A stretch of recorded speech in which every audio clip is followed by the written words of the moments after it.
Bom dia a todos, a paz do Senhor Jesus Cristo. Você que está no templo, você que está no seu lar, no seu trabalho, assistindo essa transmissão, você que não pode assistir, mas pode ouvir, que Deus abençoe todos vocês, seja um dia abençoado. Parabéns aí para as mamães pelo dia de hoje, que Deus possa cada vez mais sustentá-las e inspirá-las nesse chamado especial para a vida de vocês. Então vamos orar, em seguida a pastora Marilúcia vai nos conduzir em louvor com o hino da harpa cristã. Querido Deus e eterno Pai, nós te agradecemos, nós te louvamos. Neste momento, Senhor, apresentamos as nossas vidas e as vidas daqueles que estão participando da Escola Bíblica Dominical. Que seja o Teu Espírito Santo que nos inspire, que tire de nós tudo aquilo que possa atrapalhar a aprendizagem que Tu tens para este dia. Que o Teu nome seja louvado e glorificado e que o nome de Jesus seja entronizado em cada coração. Mais uma vez te agradecemos, no nome de Jesus. Amém e amém. Amém. Bom dia para todos. Paz do Senhor. Nós vamos louvar o Senhor com o hino de número 370. Se você quiser nos acompanhar. Amém. Ó meu Senhor, dá-me mais gratidão por tudo que Tu fizeste por mim, por Tua graça no meu coração, que me encheu de ventura sem fim.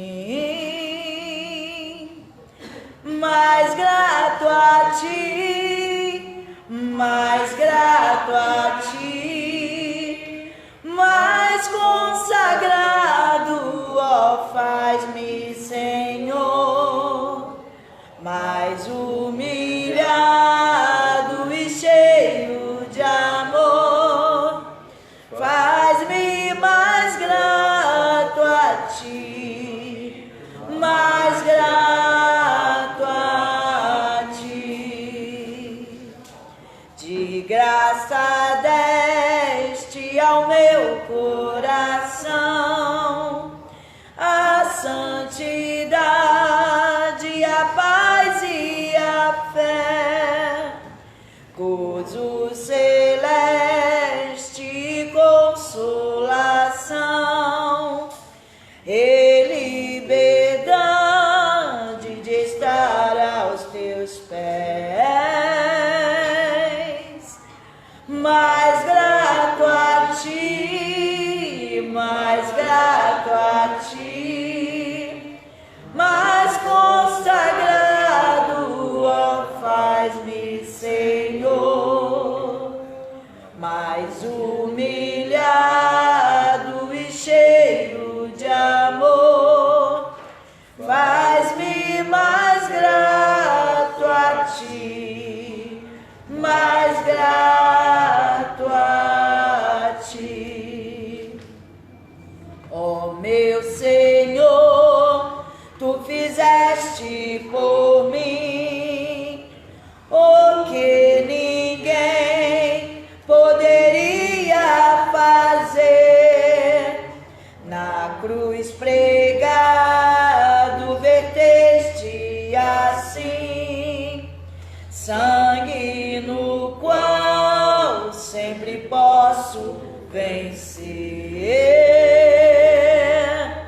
Mais grato a Ti, mais grato a Ti, mais consagrado, ó, faz-me, Senhor, mais humilhado e cheio de amor, faz-me mais grato a Ti, mais grato a Ti. Amém. Que Deus vos abençoe e feliz Dia das Mães para você que é mãe.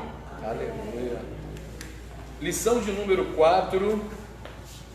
O Espírito Santo na Antiga Aliança. Para aqueles que não têm a revista, Isaías 44, do 1 ao 8. Então, para os que têm a revista, lição 4, nós vamos, rever esta lição enquanto as novas revistas não chegam. E para aqueles que não têm revista, Isaías 44, do 1 ao 8. O texto diz assim, verso 1: Agora, pois, ouve, ó Jacó, servo meu, e tu, ó Israel, a quem escolhi. Assim diz o Senhor, que te criou e te formou desde o ventre, e que te ajudará. Não temas, ó Jacó, servo meu, e tu, Jesurum, a quem escolhi, porque derramarei a água sobre o sedento e rios sobre a terra seca. Derramarei o meu espírito sobre a tua posteridade e a minha bênção sobre os teus descendentes. E brotarão entre a erva como salgueiros junto aos ribeiros das águas. Este dirá: Eu sou do Senhor, e aquele se chamará do nome de Jacó, e aquele outro escreverá com a mão: Eu sou do Senhor, e por sobrenome tomará o nome de Israel. Assim diz o Senhor, Rei de Israel e seu Redentor, o Senhor dos exércitos: Eu sou o primeiro e eu sou o último, e fora de mim não há Deus. E quem chamará como eu e anunciará isso, e o porá em ordem perante mim, desde que ordenei um povo eterno? Este que anuncia as coisas futuras e as que ainda hão de vir. Não vos assombreis nem temais. Porventura, desde então, vô-lo fiz ouvir e não vô-lo anunciei? Porque vós sois as minhas testemunhas. Há outro Deus além de mim? Não, não há outra rocha que eu conheça. Lá no texto áureo que está em Zacarias, capítulo 7, verso 12, diz: Sim, fizeram o seu coração duro como diamante, para que não ouvissem a lei, nem as palavras que o Senhor dos exércitos enviara pelo seu Espírito, mediante os profetas precedentes, de onde veio a grande ira do Senhor dos exércitos. Amém. Hoje então, estou aqui com o evangelista Fábio à minha direita, o diácono Paulinho para os mais chegados à minha esquerda, e você que está assistindo aí a essa transmissão, caso tenha alguma pergunta para ser feita, poste aí que os irmãos vão fazer chegar a nós, e queira Deus que nós saibamos. O que não soubermos, vamos pesquisar e depois daremos retorno. Então, aquele convite que eu faço de toda semana, nas leituras semanais, lá em segunda-feira, quando a passagem de 2 Crônicas diz o Espírito de Deus sobre Azarias, e uma coisa que me chamou bastante atenção, que foi uma profecia, para o rei Asa, e a reciprocidade de Deus. Deus fala nessa passagem que aqueles que se aproximam dele, que o buscam, ele se aproxima desses filhos. Mas aqueles que também não buscam, que se afastam, Deus também se afasta. Porque Deus nunca vai agir de maneira agressiva aquele para quem ele tem um plano. Ele sempre vai dar oportunidade de nós reconhecermos, sempre vai dar uma oportunidade de nós nos arrependermos e voltar atrás. Mas às vezes as pessoas se afastam de Deus e depois reclamam da sorte, reclamam da vida. Puxa, tudo que eu faço não dá certo. Será que Deus se afastou de mim? Não. Você, primeiramente, se afastou de Deus. E Deus, como é cavalheiro, Deus como é pai, Deus como é amor, ele também se afasta. Ele te dá o benefício do livre-arbítrio. Claro que o benefício quando se tem maturidade e se tem sabedoria. Quando a pessoa é tola, o benefício já não é tão benéfico assim, A pessoa faz escolhas erradas, toma decisões erradas. Lá na terça-feira, 1 Reis, capítulo 5, a passagem Deus capacita Salomão com sabedoria. E o que chama a atenção aqui, e é claro que aí os irmãos aqui também, se quiserem fazer colocações, fiquem à vontade. A sabedoria traz boas alianças e traz paz. Salomão, rei de Israel, que ele mantém a aliança que era de Davi com o rei Irão, de Tiro. Então Salomão pediu sabedoria a Deus, agiu com sabedoria em seu governo, né? Tanto que Israel viveu um período muito próspero, e ele manteve uma boa aliança com o rei de Tiro, que era aliado de seu pai Davi. Então, toda vez que a gente age com sabedoria, essa sabedoria vai nos orientar, vai nos ensinar a fazer boas alianças. E essas boas alianças vão trazer paz para a nossa vida. Todos nós vivemos sob alianças, né? Que não é o tema da nossa lição, mas todos nós temos alianças. Temos alianças familiares, temos alianças de amizades, temos alianças profissionais, alianças afetivas, tanto que nós, né, nos damos em casamento. Então, existem várias alianças. As boas alianças sempre vão somar, sempre vão acrescentar, sempre vão trazer paz. Já as más alianças, já sabemos o resultado. Na quarta-feira, né, Eliseu, profeta da porção dobrada, que está lá em 2 Reis, capítulo 2. Né, um comentário rápido é que Deus quer de nós perseverança e testemunho. Perseverar, como está lá em João 15, se não me falha a memória, né? É a videira verdadeira. O verbo permanecer aparece inúmeras vezes nesse trecho que o próprio Jesus ensina.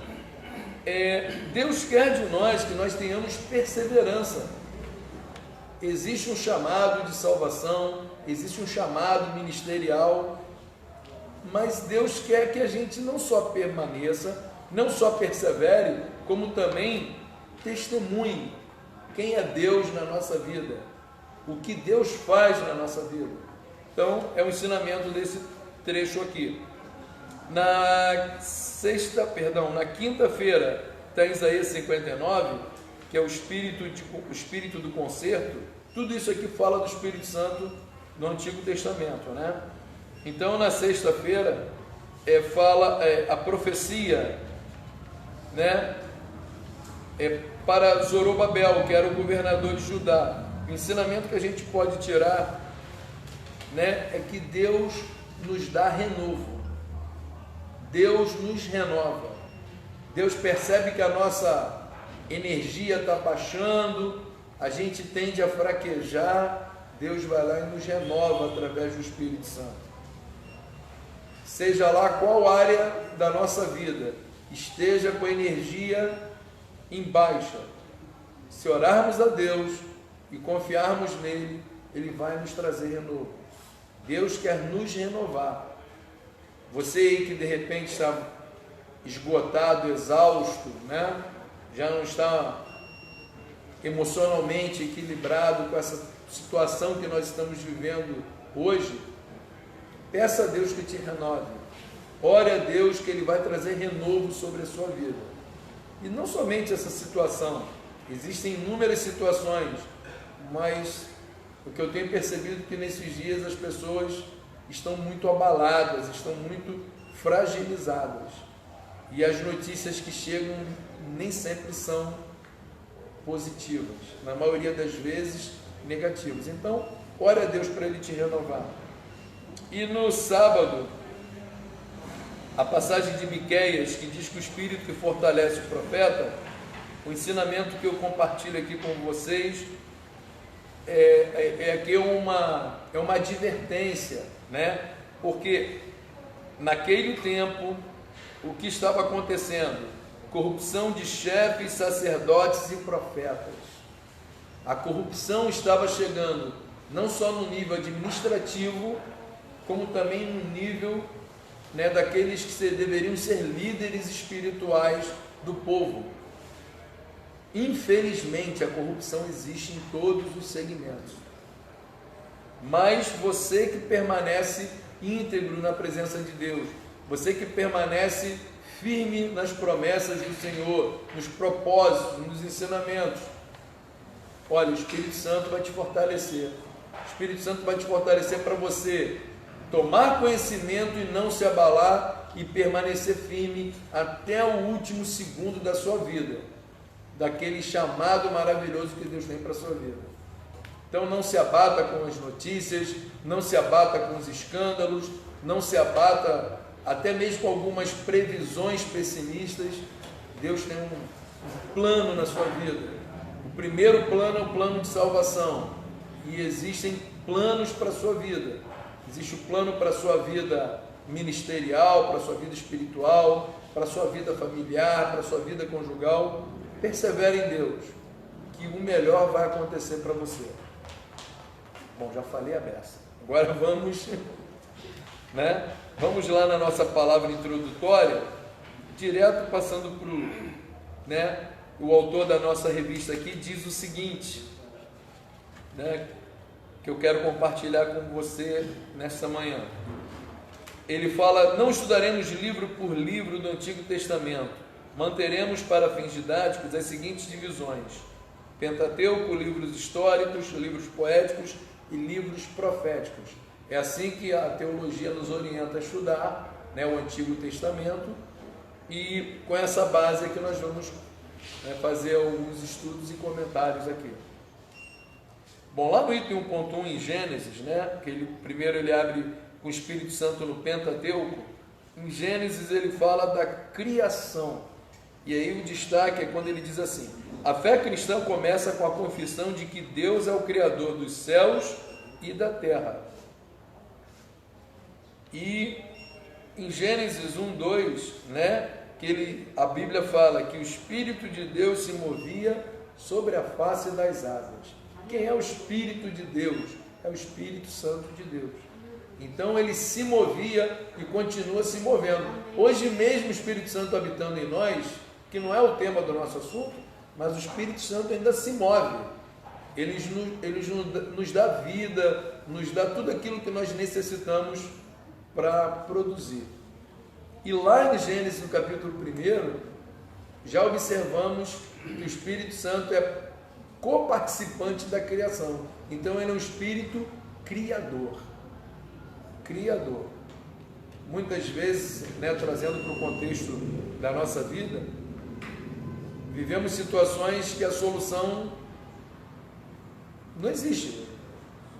E o Espírito Santo cria soluções, cria condições para que nós possamos ter aquele problema solucionado, ter aquele problema resolvido e nós glorificarmos o nome do Senhor. Senhores, algum comentário? Fica à vontade. Tem um verbo que é usado ali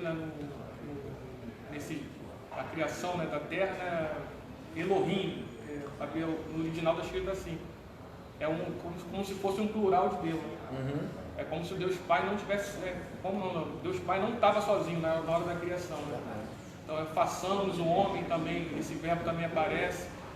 Então, toda vez que vai manifestar a Trindade ali no Antigo Testamento, é esse verbo que é usado. Provando que o Espírito Santo, Deus Pai e Deus Filho estavam lá no momento da criação ali. Não foi um ato único de Deus, mas foi um ato da Trindade.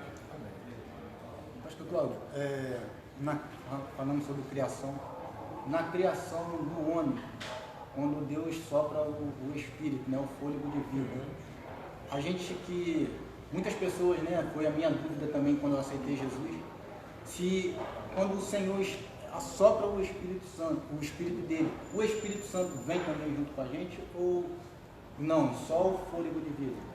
Ali é que o homem é o único ser da criação dotado de corpo, alma e espírito. Então Deus soprou ali para que o homem tivesse um espírito, né? Eu creio que enquanto o homem não pecou,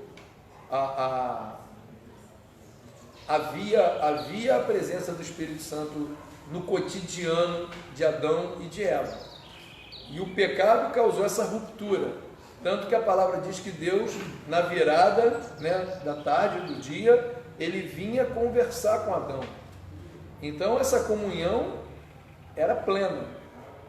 Então aquele Espírito ali é o Espírito que habita em cada um de nós. Ainda não é o Espírito Santo, porque ali ainda não havia necessidade do Espírito Santo habitar no ser humano, porque o homem vivia em plena comunhão com Deus. Assim vai ser depois do arrebatamento. O Espírito Santo estará no céu com a igreja de Cristo. Aleluia. mas não vai precisar mais habitar em nós, porque nós vamos ter comunhão plena com Deus.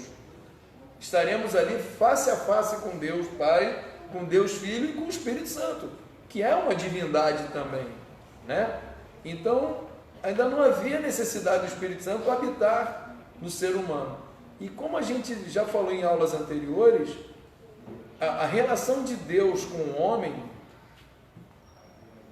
vem crescendo, vem amadurecendo à medida que a humanidade recebe Jesus.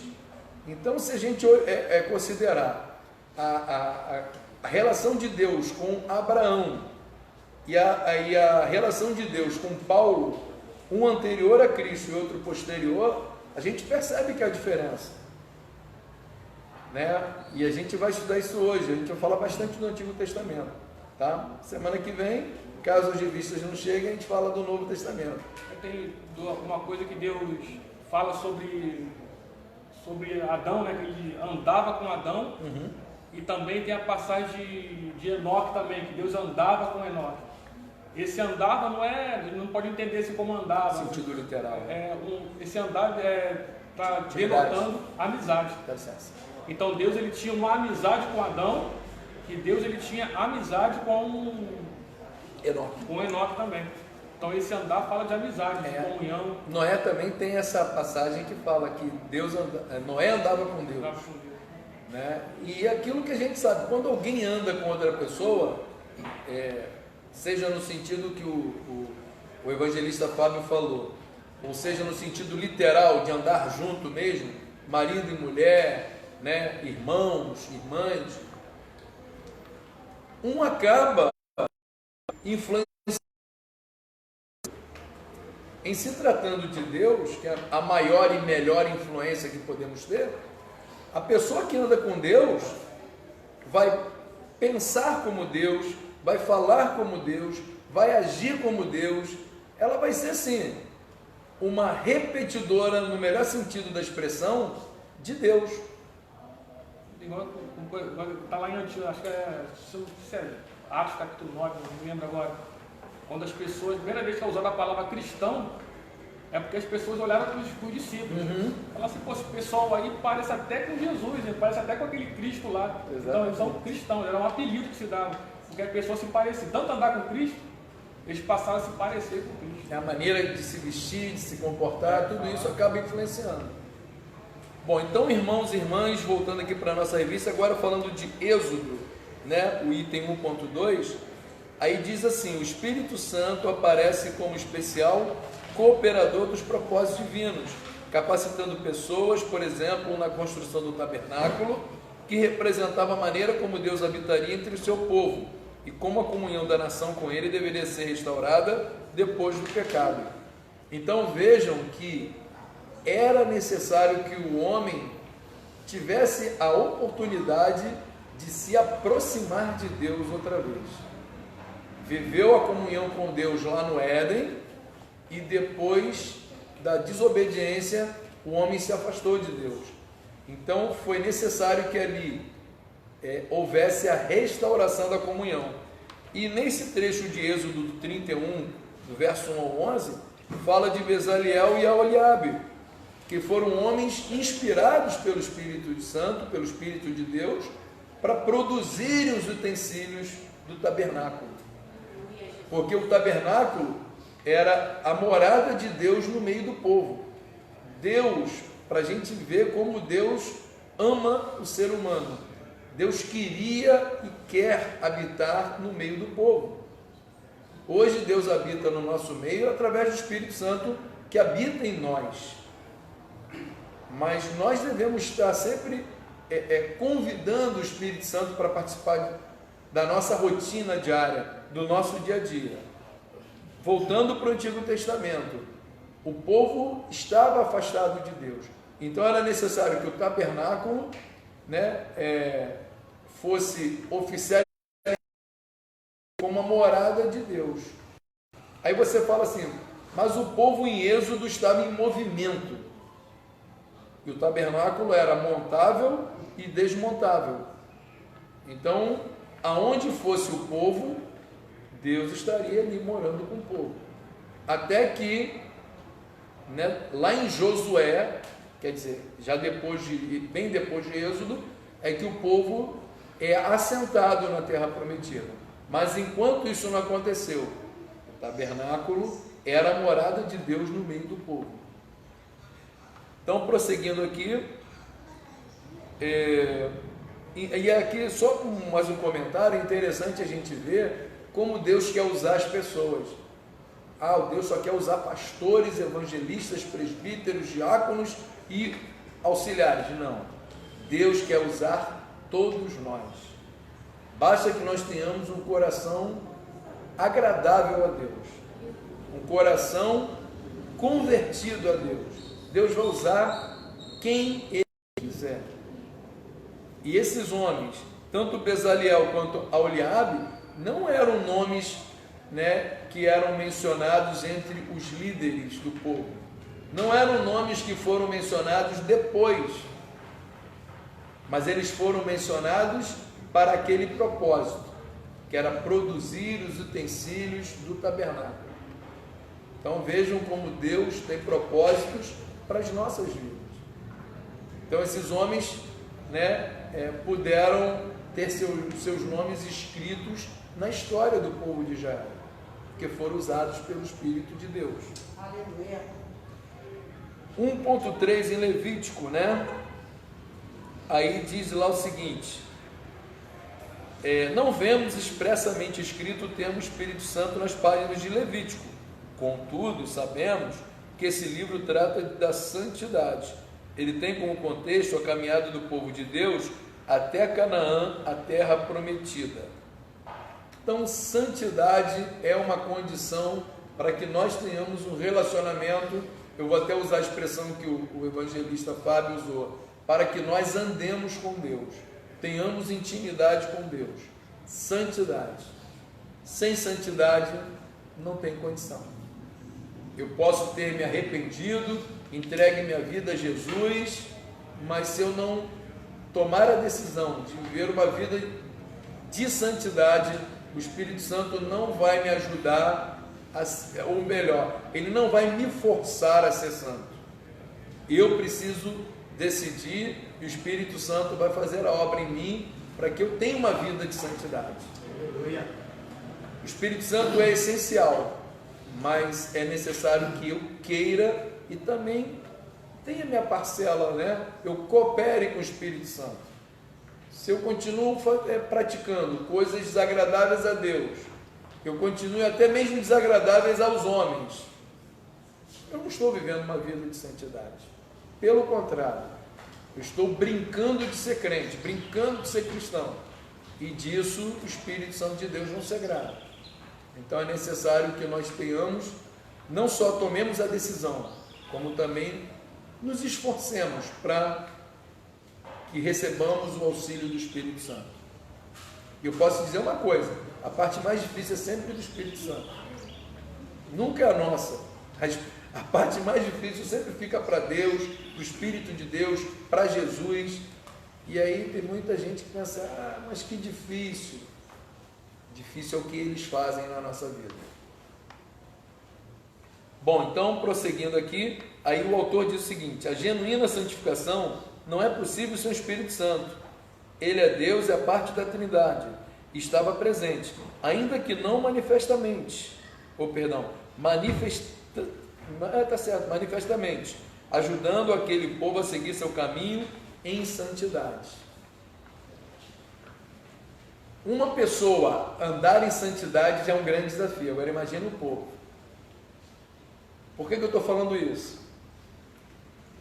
Eu passei por volta de 6 horas da manhã na Praça do Bandeirante.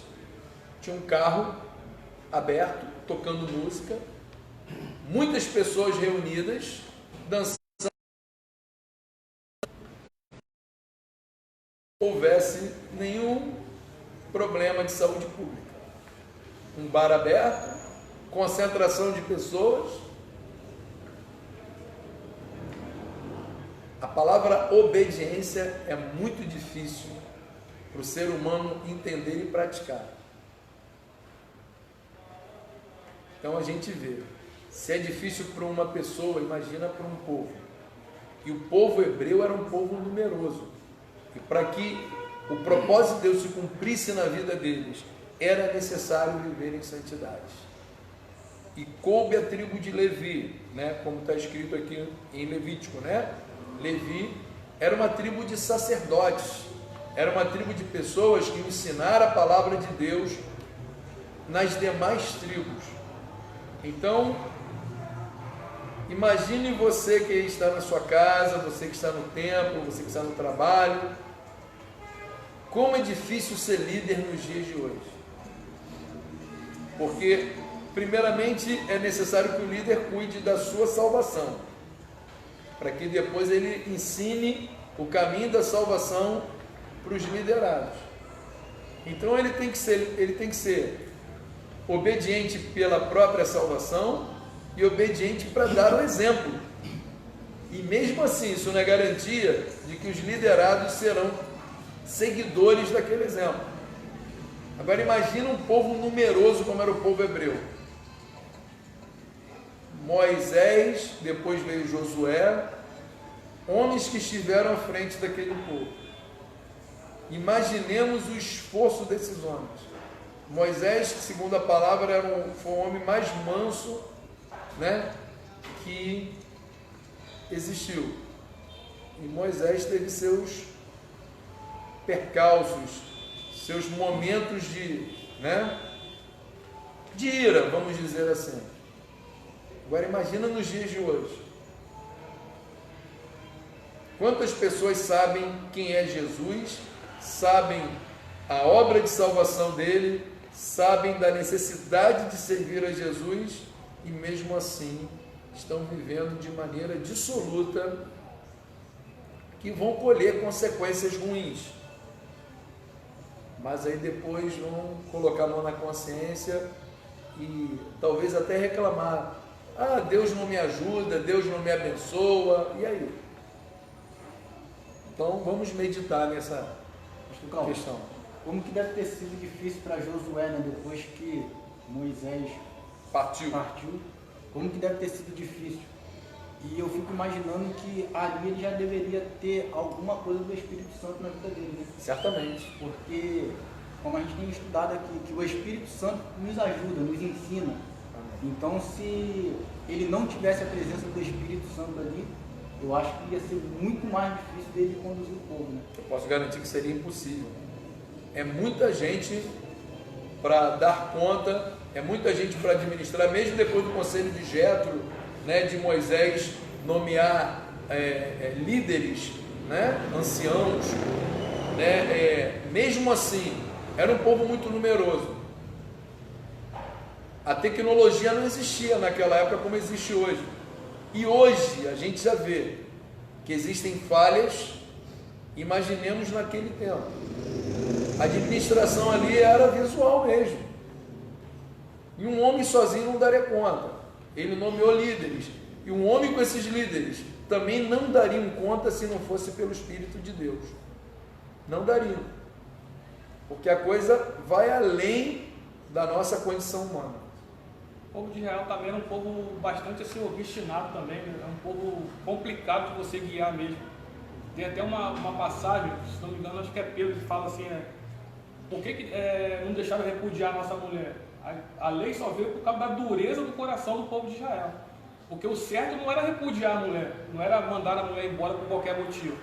Mas Deus permitia isso no Antigo Testamento, porque o povo era tão de dura serviço que não iria aceitar que pudesse repudiar a mulher de qualquer maneira. Então, a lei, ela veio até para que fosse assim um intermediário para Cristo. Porque, por exemplo, assim, no caso da mulher, a mulher quando ficava nos dias dela, de menstruação, aí ficava impura, era considerada impura aquela mulher. Se Deus não coloca a lei da impureza, o homem ia querer coabitar com a mulher todos os dias, mesmo que ela estivesse ali menstruada, o homem não ia querer saber. Então Deus falou assim, como é que Deus ia explicar isso com um povo obstinado? Ficava complicado, o povo não ia entender. Então fala assim, quando a mulher está menstruada, ela está impura. Já colocou logo na base, vamos dizer assim, na ignorância, né? Não toca nela não, que ela está impura. Porque se não coloca essa lei, o homem não ia querer saber de nada. é um exemplo assim, que eu estou dando para mostrar como o povo era um povo assim, complicado de você liderar, que era um povo de cabeça dura mesmo, era complicado. E assim, cada povo tem suas particularidades, né?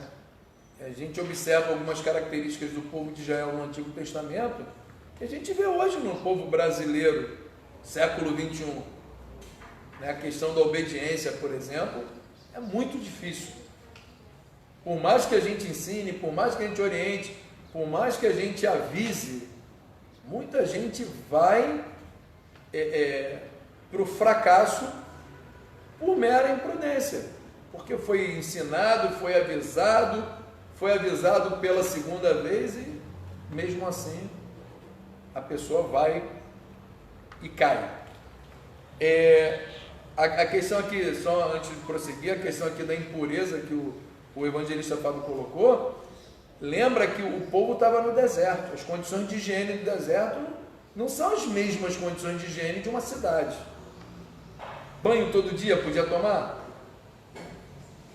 Se houvesse relacionamento, coabitação entre marido e mulher, né? Certamente doenças viriam. Doenças viriam. E aí? Imagina o povo doente no deserto. Seria provavelmente o fim daquele povo. Então, quando Deus estabeleceu leis para que o povo tivesse, e bem aqui o evangelista Fábio falou, as leis serviram para conduzir a Cristo, não para salvação. A lei não salva. A lei era um pavimento, era uma calçada, segue por aqui. Só que quando a lei proibia, acabava despertando a curiosidade no homem. Peraí, mas o que é não cobiçar? Aí aquela famosa olhada para o quintal do vizinho. Aí a lei que era para conduzir leva ao pecado. Mas por quê? A pessoa também teve algumas malícias despertadas. Isso foi falha de Deus? Não. Isso é natureza humana. A gente observa nas crianças. Tudo aquilo que você quiser que uma criança não faça, você fala não faz, e muito provavelmente quando você se afastar a criança vai fazer. É a natureza humana. O erro foi do pai ou da mãe que orientou a não fazer? Não. A criança tem nela a natureza humana, digamos assim, em dose concentrada. A educação é que vem diluir esse negócio. É como se eu pusesse uma pitada de sal na minha língua, ou pusesse uma pitada de sal num copo d'água, eu sentiria menos o sal na água do que na minha língua diretamente. Essa água seria a educação que nós damos aos filhos, né, aos jovens, para poder diluir a nossa humanidade no sentido mais negativo dela. Vai dosando. Exatamente. Por que nós chegamos à vida adulta, né? Adultos honestos, bem comportados? Porque nós fomos educados. Do contrário, nós agiríamos como crianças agem, pegando o brinquedo do coleguinha, né? Dá careta para o outro, e sabe mais lá o que criança faz, né? Só para ficar mais claro assim, né, que a lei conduziu até Cristo, né? Quando naquela visão em que o apóstolo Pedro tem a visão dos animais puros e impuros, né? Porque tinha uma série de animais que não se podia comer, né? Também, como o senhor falou, pensando também na parte do saneamento, né? Pouco era proibido comer, um exemplo. Aí, quando os animais descem na visão de Pedro no lençol, o que Deus fala para Pedro? Mata e come. Aí Pedro fala o quê? Porque Pedro, ele aceitou a Cristo, mas o judaísmo não saiu dele. Continuava, ele era uma pessoa judaizante. Até lá em Gálatas 2 você pode ver também lá esse espírito judaizante de Pedro ainda. Aí, mata e come. Ele fala, não vou matar e nem vou comer aquilo que é impuro. Aí Deus fala para ele o quê? Não diga que é impuro aquilo que eu purifiquei. Ou seja, a lei já estava quebrada naquele momento ali, já estava cumprida. A partir daquele momento ali, a partir de Cristo, né, já poderia se comer aqueles animais que a lei proibia comer. Então foi só um período, porque o povo era um povo complicado mesmo, saíram do Egito, né? 430 anos aprendendo aquilo que não era correto, né? Para tirar o povo do Egito, 430 anos lá, e fazer esse povo crer em Deus. Em 40 anos purificar. era bem complicado. E para acrescentar isso que o evangelista Fábio falou, lembra que Jesus, quando expulsa os demônios vão para onde? Vão para os porcos. Aí que o negócio complicou mesmo. Aquilo que já era difícil ficou mais difícil. Aí fala, não, o animal é impuro mesmo. Olha lá para onde os demônios foram. Mas o porco é um animal criado por Deus. Tanto que em alguns transplantes são usados órgãos de porcos nos seres humanos. É o animal que por dentro mais se parece com o homem, né? Mas são os porcos. Não pensem vocês que é o carneiro. Não, é o porco. O porco por dentro é o animal que mais se assemelha ao homem. Aí fala assim, então... Agora você entende porque muita gente faz porcaria, né? E alguns são espírito de porco. Espírito de porco, exatamente. Então vamos lá em Números e Deuteronômio, né? Aí o autor diz o seguinte: Números dedica 6 capítulos a instruções sobre a santificação do povo e adiante. Também nesse livro vemos a ação colaborativa do Espírito na capacitação de homens para o ministério, como vemos no exemplo de Josué, que o diácono Paulo falou aqui. Então, Josué, só para nós lembrarmos, ele assumiu a liderança do povo mais ou menos com 80, 85 anos de idade. Ele até então, até o dia que Israel, ele já era Israel, até o dia que Israel saiu do Egito, Josué era um escravo. Então ele viveu como escravo aproximadamente 40 anos da sua vida, 40, 45 anos. Aí mais 40 anos no deserto. Então vejam como Josué teve uma criação, teve uma formação que não era voltada para a liderança, mas o Espírito de Deus o capacitou para a liderança. Até mesmo é o que o diácono Paulo falou aqui, Josué suceder Moisés foi uma coisa dificílima, que o povo viu os sinais que Deus fazia através da vida de Moisés. Quando chegou a vez de Josué, o povo quis questionar. Então foi necessário que Deus também fizesse, através da vida de Josué, sinais para que o povo visse que ele era um homem escolhido por Deus para suceder Moisés. 40 anos de faculdade, hein? Não é mole não. 40 anos de faculdade não é mole não. E mesmo assim tem que buscar recurso de Deus o tempo todo. Está formado, mas não está completo.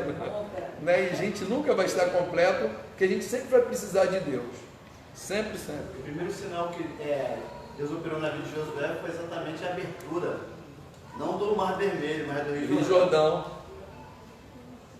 O pastor Marinho está aqui lembrando para você que está em casa aí, que talvez não tenha escutado, o primeiro sinal foi a abertura do Rio Jordão.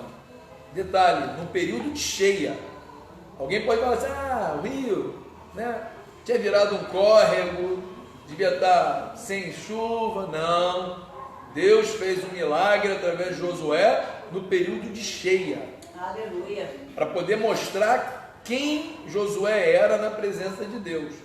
Servo de Deus. Situação parecida com a de Eliseu. Situação parecida com a de Eliseu. Eliseu ainda foi com Elias e voltou sozinho, né? Então, Deus sempre mostra. Deus, quando escolhe o líder, ele sempre age não só na vida do líder, como através da vida do líder, para que o povo veja quem é Deus. Podemos também entender aqui que nós, como obreiros, nós temos que andar mais do lado do nosso pastor, né? Porque, por exemplo, nós temos aqui o senhor e o pastor Amarildo. Uma eventualidade, aconteça alguma coisa, vocês partam. A gente tem que estar junto de vocês, né? Agora aprendendo, para a gente poder dar continuidade, né? Porque senão, não, eu nunca andei com o pastor Amarildo, nunca andei com o pastor Cláudio. Partiu, acabou a igreja, acabou o corpo de Cristo. Então, a gente tem que chegar mais perto de vocês, né? Porque às vezes a gente chega perto de vocês, o camarada em outra situação, olha assim e fala, tá puxando o saco do pastor, tá colado com o pastor. Tem que aproveitar para aprender. Não, muitas das vezes a gente está perto de vocês porque a gente quer aprender, porque amanhã depois vocês precisam da gente e a gente não sabe fazer nada. Exatamente. O pastor pede para orar, abrir o culto, fazer qualquer coisa. O camarada não sabe fazer nada. Eu tenho botado isso na minha cabeça, que eu tenho que andar do lado de vocês, não só para poder aprender, mas para poder ajudar. E eu acho que é isso que Deus quer da gente. Amém. Que todos os obreiros tenham esse sentimento.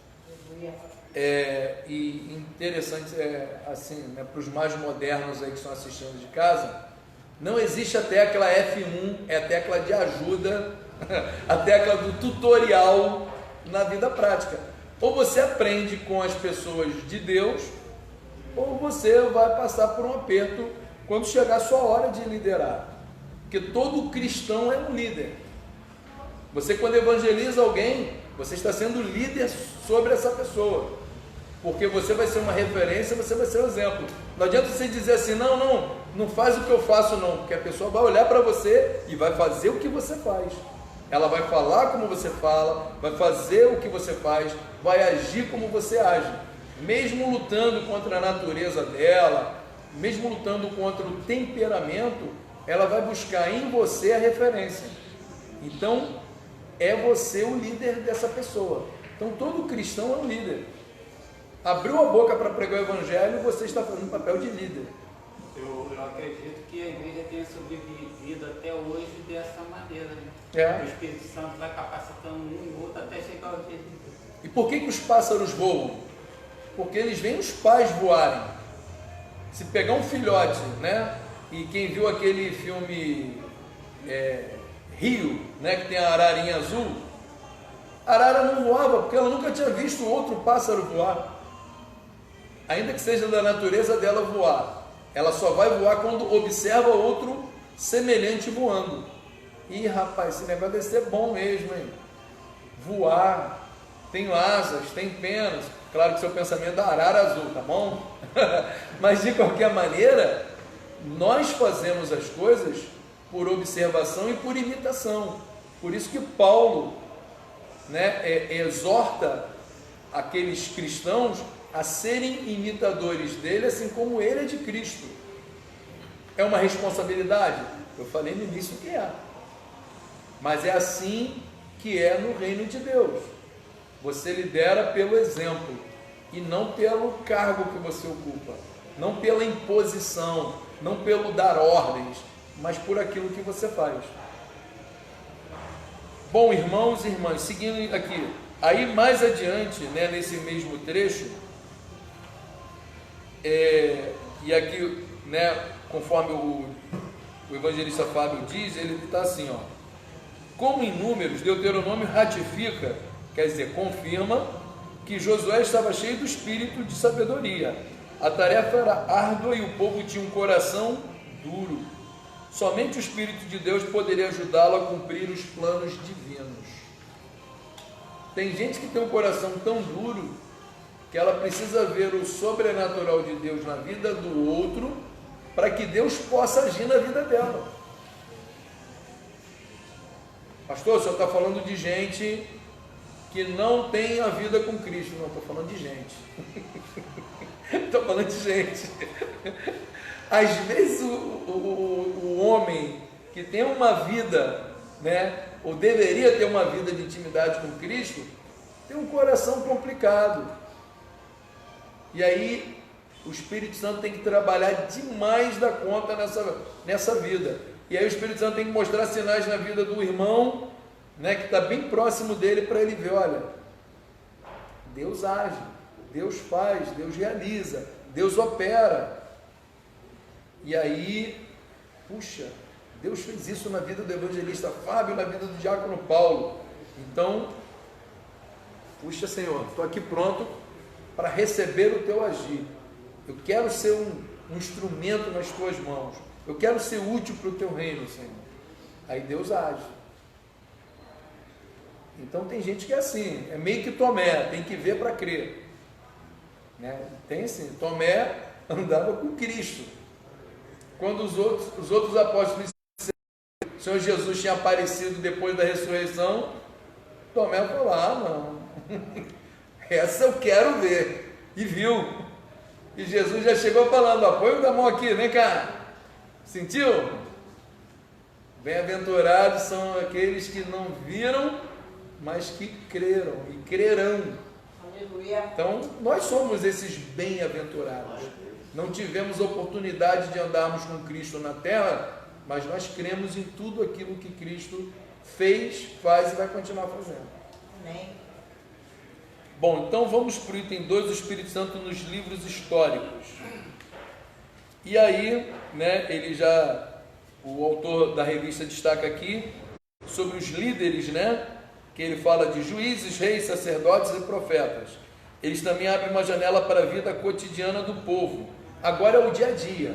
Lembra que o povo agora nos livros históricos já está assentado. Você tem vizinhos? O povo de Israel também tinha. Como é que é a sua relação com seus vizinhos? O povo de Israel também tinha relação dessa. Às vezes se aproximava do que não devia, se afastava do que devia. E o principal era Deus. Muitas vezes o povo via lá, meu vizinho faz isso assim, assim, eu vou fazer igual. Aí Deus olhava e falava assim, não é isso que eu quero para a tua vida. Não é esse meu plano, não é esse meu projeto. Né? Vai chegar o mês de junho. Tomara a Deus que a gente não esteja vivendo esses dias. Mas vamos dar um exemplo. Lembra de junho do ano passado? Tem crente que vai lá e faz a festinha caipira no quintal, né? Chama os parentes, pula a fogueira, iaiá, aquilo tudo que a gente já, né? E está adorando a Deus? Ou está dando honra a outros que não são Deus? Então tem crente que assim, tá bom, a gente vai chamar de festa country. Mudou o rótulo, mas a essência é a mesma. Cultivando o paganismo. Cultivando o paganismo. Crente que vai lá para o shopping tirar foto com o Papai Noel, bota guirlanda na porta, monta árvore de Natal. Depois a gente conversa sobre isso.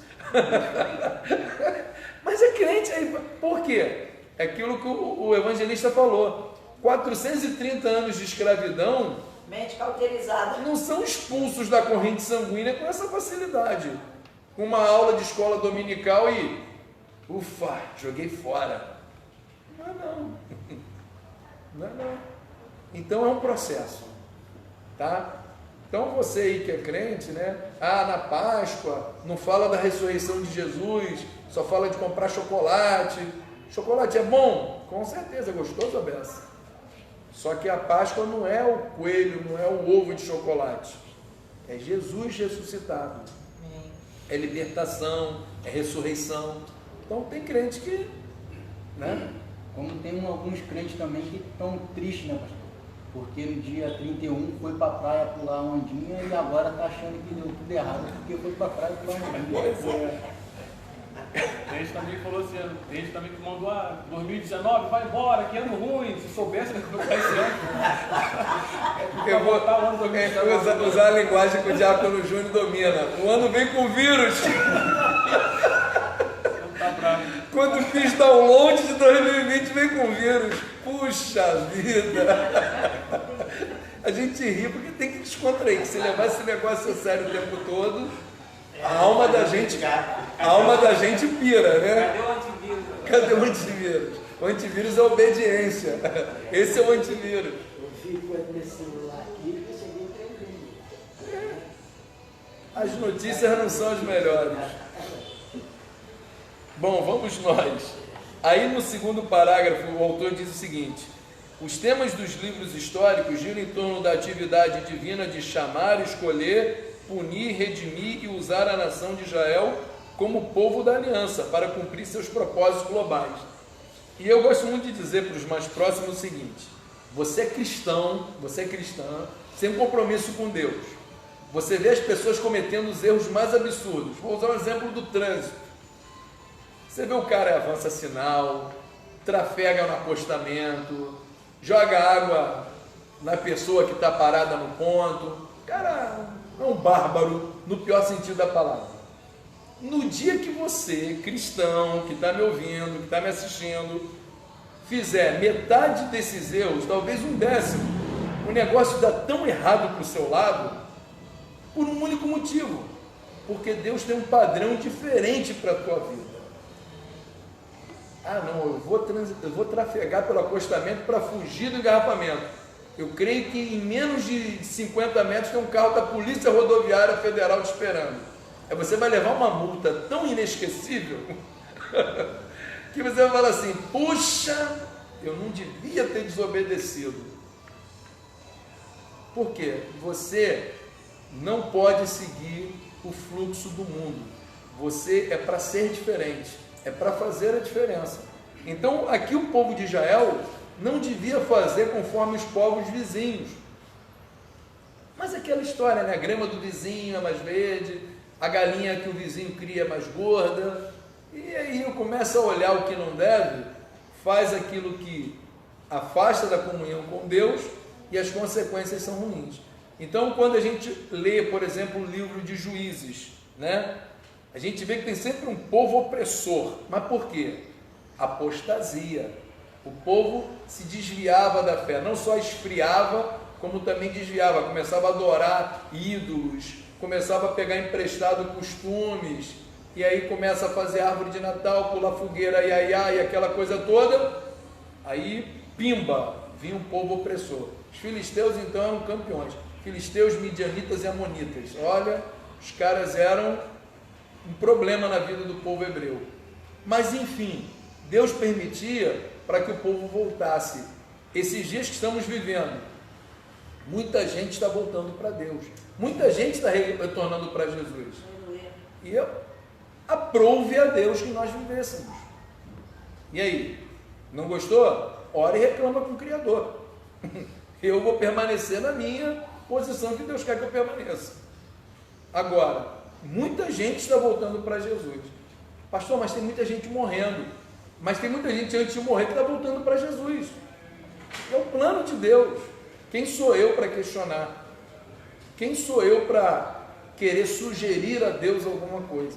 Eu tenho que viver aquilo que Deus quer que eu viva. E ponto. Amém. Bom, aí no terceiro parágrafo, o autor diz o seguinte: a obra do Espírito Santo, falando dos livros históricos, né, se vincula principalmente à vida dos profetas e dos reis. O Espírito agiu na vida dos profetas Elias e Eliseu. O Espírito entrou em Amazai para animar o rei Davi e lhe dar forças diante das dificuldades. O Espírito revestiu Zacarias, filho do sacerdote Joiada, a fim de advertir o rei Joás da sua idolatria. Uma coisa que de repente aos olhos, né, do leitor pode não parecer tão grandioso assim, mas Amazai anima Davi.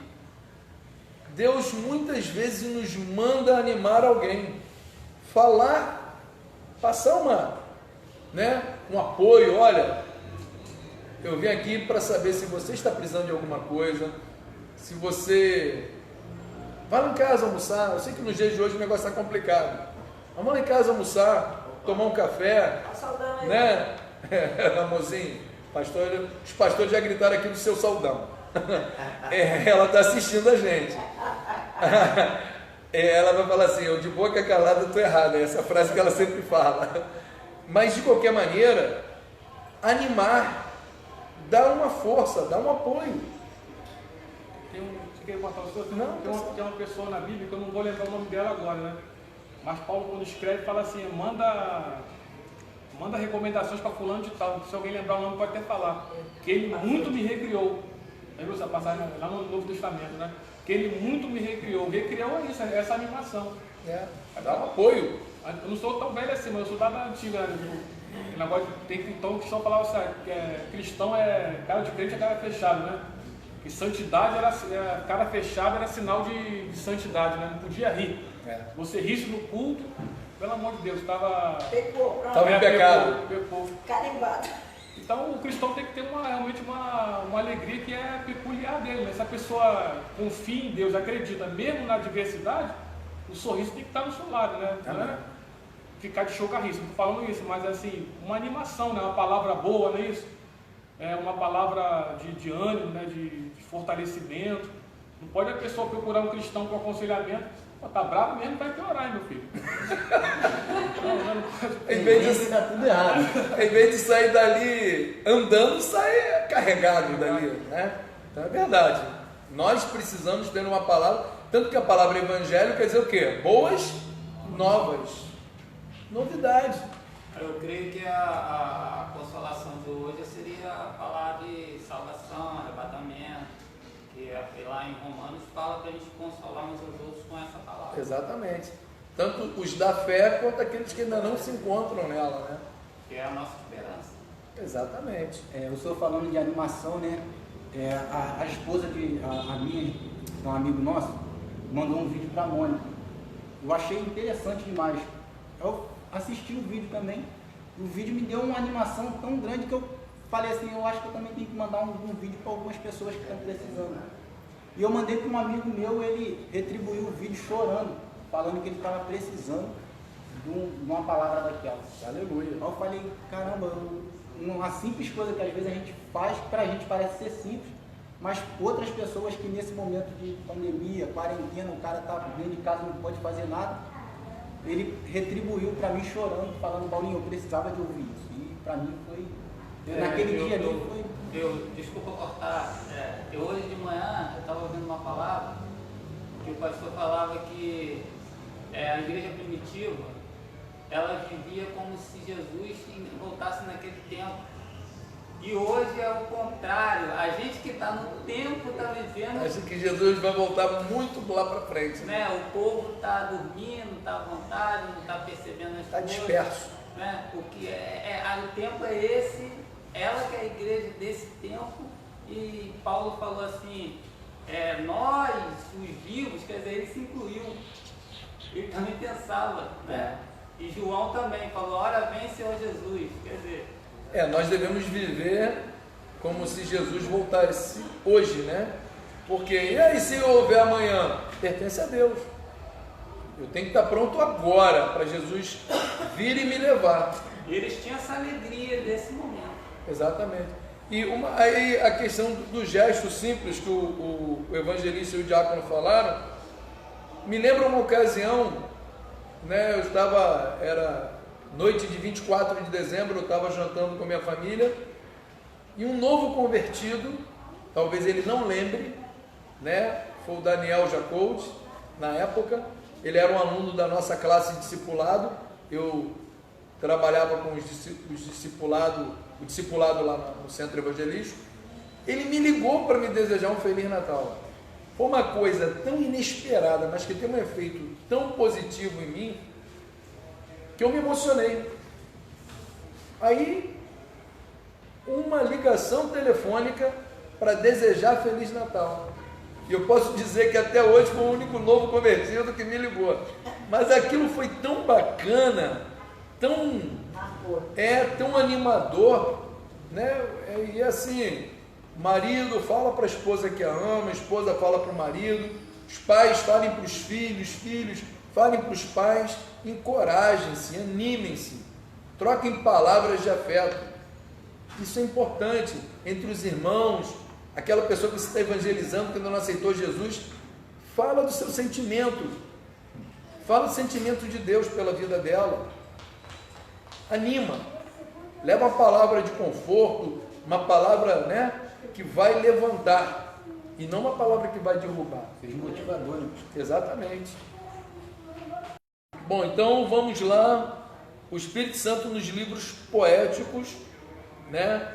Que são eles Jó, Salmos, Provérbios, Eclesiastes e Cantares, que são os 5 livros poéticos. Vamos lá, o Espírito Santo nos livros... entre os livros poéticos, lemos que Jó reconheceu a participação do Espírito na criação do homem.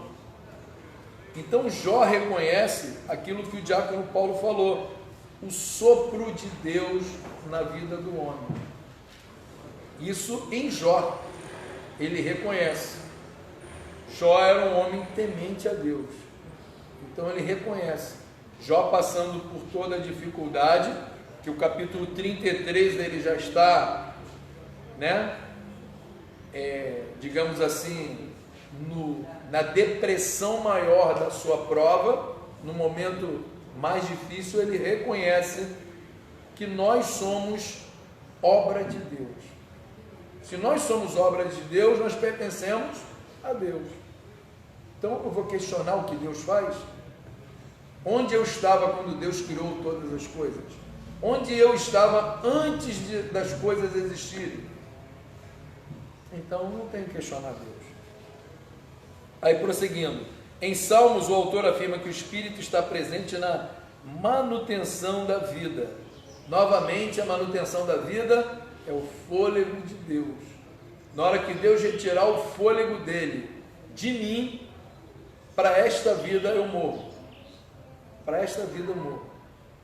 Meu corpo vai, se tiver em pé vai cair, se estiver deitado não vai levantar mais. Então é o fôlego de Deus na minha vida. Em Provérbios, Salomão afirma que o espírito de sabedoria que estava nele poderia ser derramado em quem se inclinasse às suas orientações, né? E aí a minha observação para Provérbios 1:23 é fazer saber as palavras de Deus. Pastor, eu leio a Bíblia, mas não entendo, ouço pregações e não entendo. Você precisa de sabedoria, e essa sabedoria não vem dos livros didáticos, ela vem do Espírito Santo de Deus. Então você deve orar a Deus, orar ao Espírito Santo, para que ele abra seu entendimento e ele te torne uma pessoa entendedora e sábia na palavra de Deus.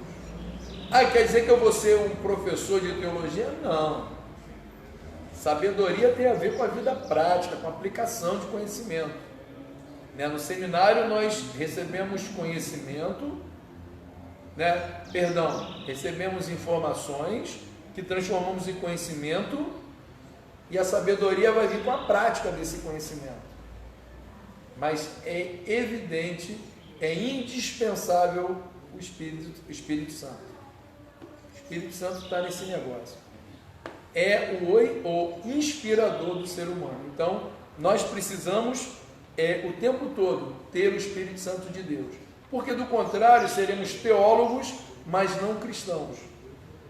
Seremos conhecedores da palavra, mas não praticantes dela. Então fica aqui. É como o pastor Paulo Nogueira, às vezes ele vem aqui, nos dá algum estudo, e a gente fica olhando. Eu passei por ali, já li aquilo ali, mas nunca vi isso. E eu acredito que o Espírito Santo revela para ele cada coisa tremenda, né? E ele consegue transmitir para a gente, e a gente começa depois a transmitir para outras pessoas. Verdade. O Espírito Santo não quer que fique só nele, né? O Espírito Santo quer que ele transmita para as outras pessoas, E é como o rio, né? Quanto mais o rio dá sua água ao mar, mais águas ele tem para dar. E o mar, por sua vez, recebe, mas não transborda.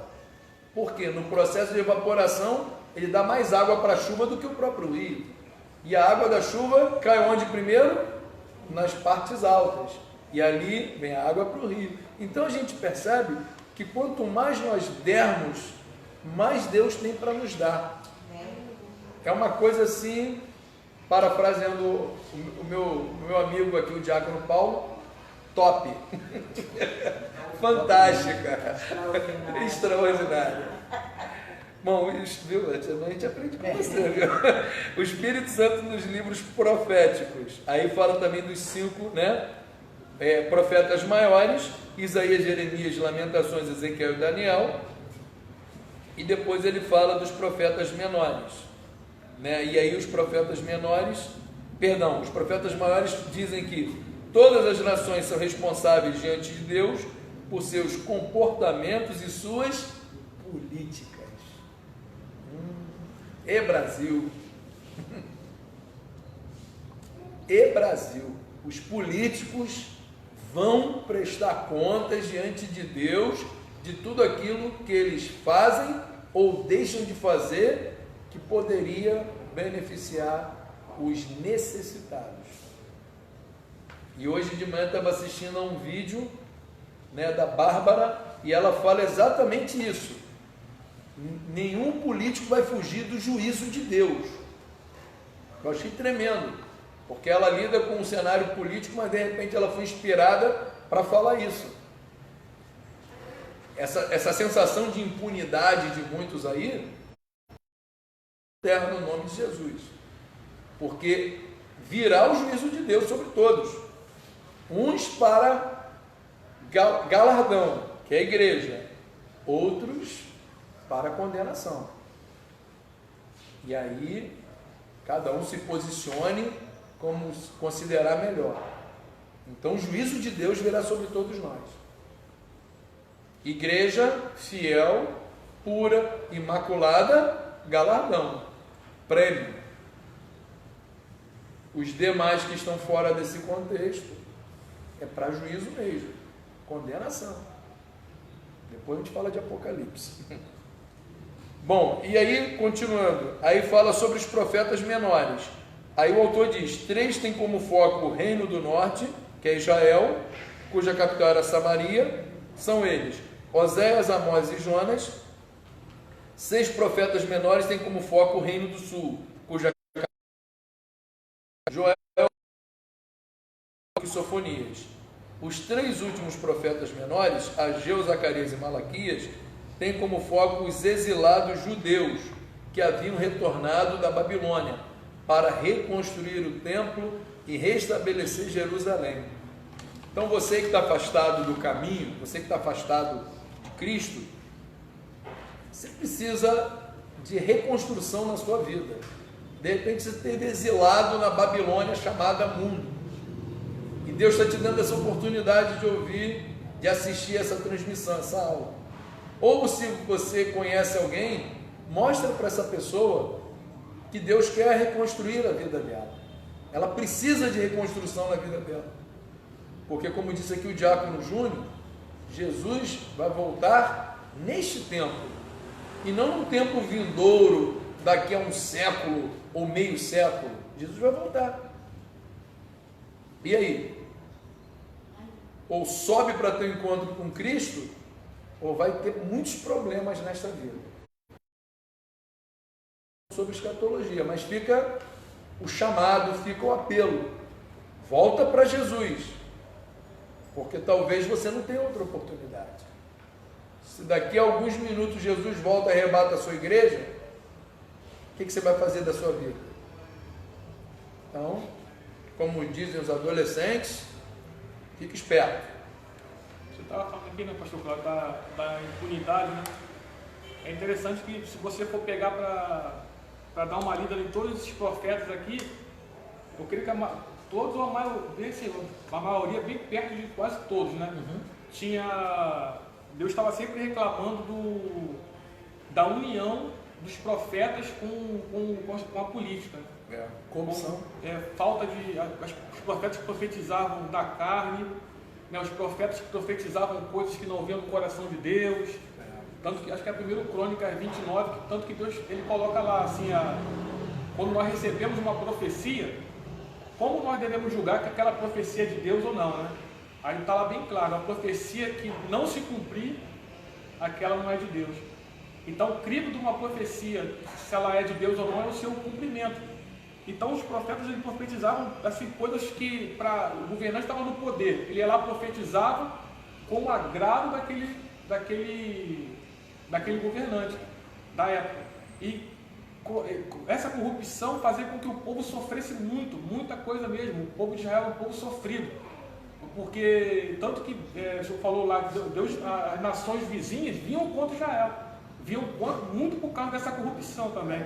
Verdade. Então Deus, ele teve até que, quando a gente vai fazer um estudo assim no Antigo Testamento sobre juros, Deus ele deu até assim, algumas coisas para poder proteger o povo dessa corrupção. Porque o intuito de Deus é que não houvesse pobres lá em Israel, o povo crescesse junto. Tanto que ele fala assim: quando você emprestar alguma coisa para alguém,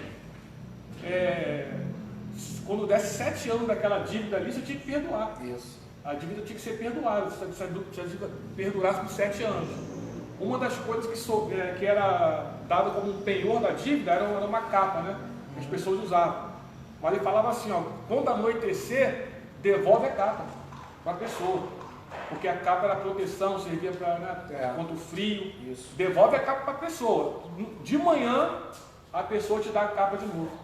Então Deus, todo momento assim, Ele está tentando cuidar do povo, está tentando fazer com que o povo não sofra, né, com que o povo seja acariciado. E é justamente o que os profetas, que os falsos profetas não faziam. Isso é só para terminar, né, para não falar muito. Tanto era, se não me engano, foi Amós, né, que Deus mandou casar com a prostituta. Oséias, desculpa. Olha só a profundidade que Deus mandou fazer. Sai da tua parentela ali, casa com uma prostituta e tenha filhos de prostituição.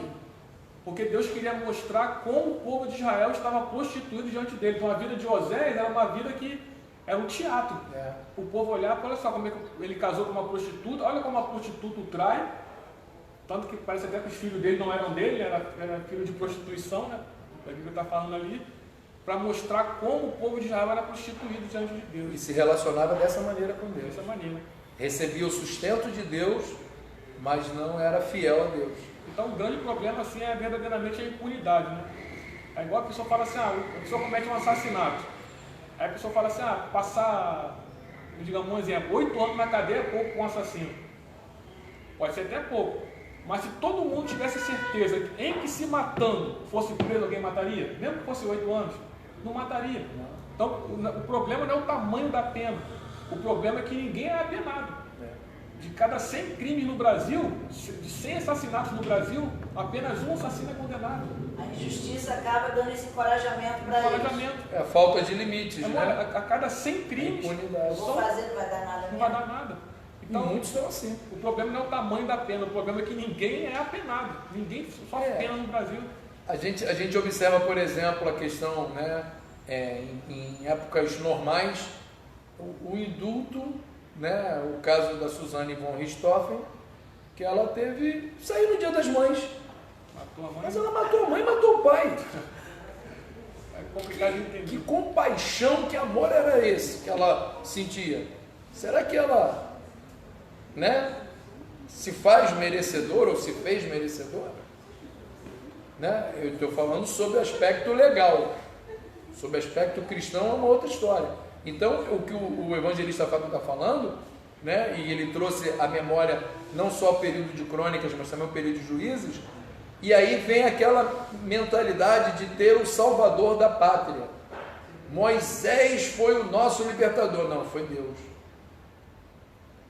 O período de juízes, né? Se você pegar de Josué, que foi o primeiro lá, até Samuel, que foi o último, a pessoa coloca na responsabilidade de um único, no caso da Débora, de uma única, a responsabilidade de limpar a barra de todo mundo, de salvar um povo numeroso.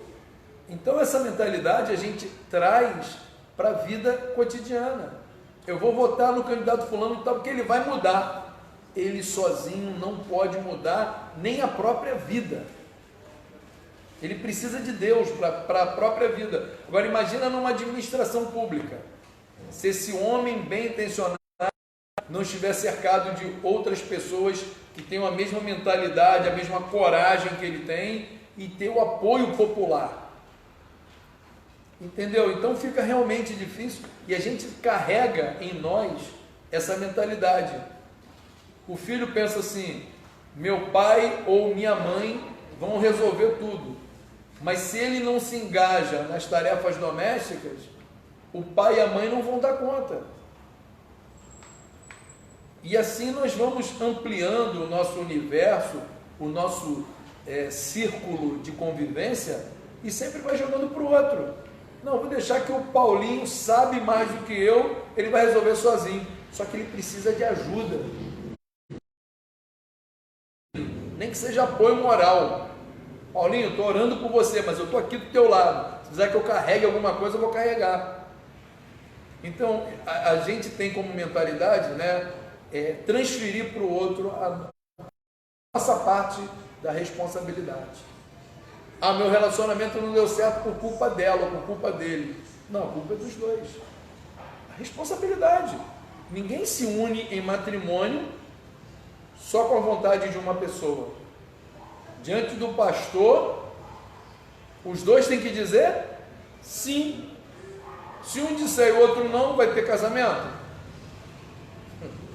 Até eu vi um filme uma vez que na hora a noiva não queria casar, ela simulou um desmaio. Não teve casamento, ela saiu do ar. Gente, eu estou falando isso para dar ideia não, tá? As noivas estão me ouvindo aí. Mas a noiva desmaiou. Houve casamento? Não. Então os dois têm que dizer sim. Então a responsabilidade é de todos. E para a gente tocar aqui já está chegando lá no final. Aí podemos ver a ação do Espírito em Zacarias, quando o profeta exorta o duro coração do povo, o qual sequer ouviu o que os profetas antigos disseram.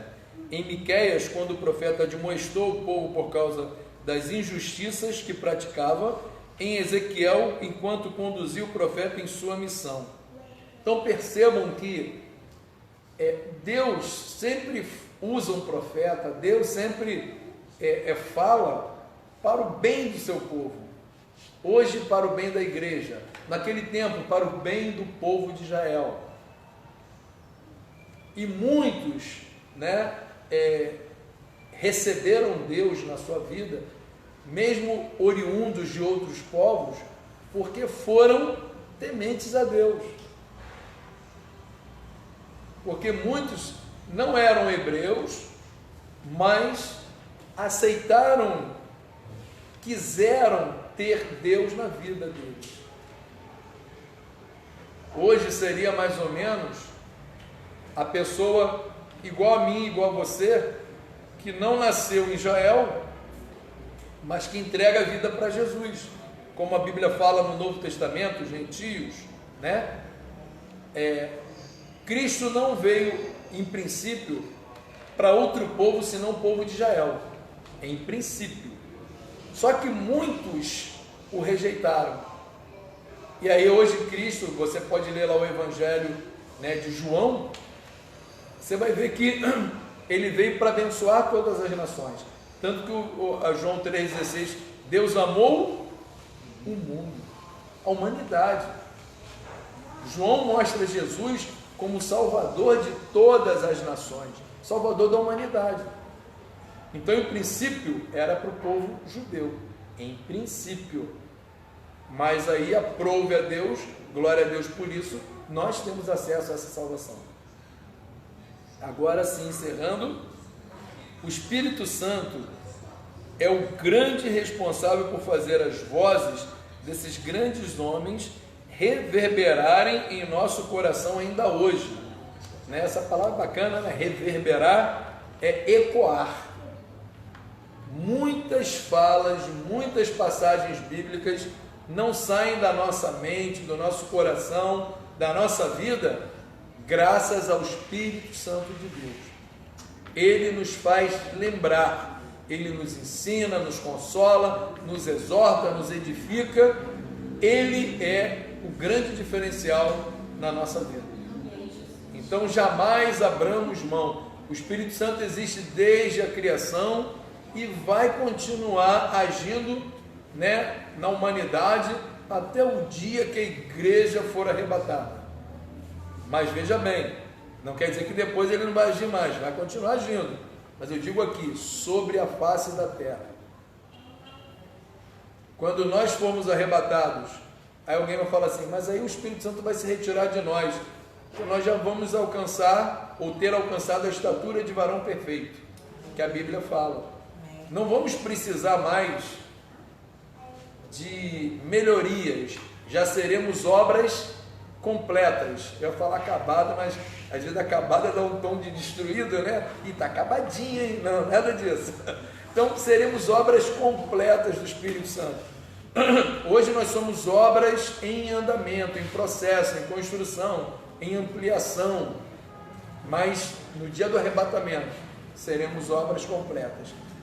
Aqueles que já partiram com Cristo já estão completos, eles não precisam mais de ler a Bíblia, porque eles já combateram o bom combate, completaram a carreira e guardaram a fé. Amém? Uma palavra que a gente usa muito na construção civil, nós somos um projeto em andamento. Amém. Nós somos um projeto em andamento. Quando a gente está fazendo algum projeto, alguma obra, a gente fala, não, o projeto está em andamento, porque a gente ainda não Ainda tem melhorias, né? Mas tem muita melhoria, muita mudança. Amém. O arco vira uma caixinha. Para o bom entendedor, né? O arco vira uma caixinha. O arco vira uma caixinha, depois deixa de ser caixinha. Some as colunas. Volta a ser arco, some coluna, aparece coluna. A obra é do Espírito Santo. Que Deus abençoe este domingo na sua vida. Que Deus faça assim coisas maravilhosas através do Espírito Santo de Deus. Amém, bom dia, graças e paz, queridos. O Fábio vai falar? É como o diácono Paulo falou, nós somos um projeto em andamento. E o engenheiro desse projeto é o Espírito Santo de Deus, né? E a cada dia vai nos dando exatamente a posição que nós precisamos para poder servir a Deus como devemos servir. E logo mais, né? Se você gostou da aula, né? Faz seu comentário. E quero convidar você, logo mais nós teremos aqui uma mãe que vai estar pregando o Evangelho, né? A pastora Marluce vai estar trazendo a mensagem logo mais. Eu quero convidar você a convidar outras pessoas para poder estar junto conosco logo mais no culto de louvor e adoração. Que Deus abençoe muito a sua vida e nós precisamos da tua ajuda. Nós estamos precisando de material de alimentar, todo o alimento não perecível que você puder estar nos doando, trazendo aqui na igreja. Vai ser bênção, porque nós estamos atendendo algumas pessoas e outras estão pedindo para poder ser incluída nesse atendimento, nessa necessidade que elas estão vivendo, que hoje nós estamos vendo dias difíceis. Então agora é momento de nós entendermos que a coisa melhor é dar do que receber. Eu tenho certeza que 1 quilo de alimento não lhe fará falta, mas você vai poder ajudar a abençoar a vida de uma família. Pensa, hoje você não precisa, hoje, mas amanhã nós não sabemos. Então, querido, hoje é tempo de dar. Se você dá, com certeza você vai estar fazendo uma sementeira. E quando você precisar, pode ter certeza que vai ter da onde colher. Então, querido, abençoe a vida de outras pessoas. Se você tem dificuldade, entra no nosso privado aqui, ou até mesmo no grupo da igreja, e diga o horário que você quer trazer o alimento, e nós vamos estar recebendo esse alimento para abençoar a vida de outras pessoas. Que Deus te abençoe. Pastor Cláudio. Então vamos orar para encerrar. Querido Deus, nós te louvamos, te agradecemos, Senhor. Obrigado mais uma vez por tua palavra, pelo estudo da tua palavra, pela inspiração do teu Espírito Santo. Nos acrescenta a medida exata para cada dia. E que seja o teu Espírito Santo aquele que vai nos inspirar neste dia de hoje, a não somente falar, mas também a praticar as boas obras. Aleluia. Muito obrigado, Pai, no nome de Jesus. Amém. Amém. E amém.